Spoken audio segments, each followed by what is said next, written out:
version.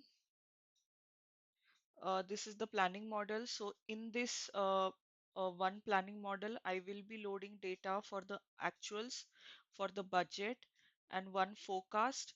And the other one is a planning version, that is the operative planning. This is one kind of a planning we do in the organization uh, for figuring out the next 5 years forecast.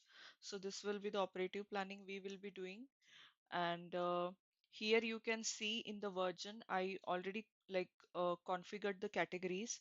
So actual fall under the actuals, budget, then this forecast 8 plus 4, that is this forecast is calculated in the month of August, like from January to August month's forecast, uh, uh, like average of that, and plus 4 means a forecast for the next 4 months.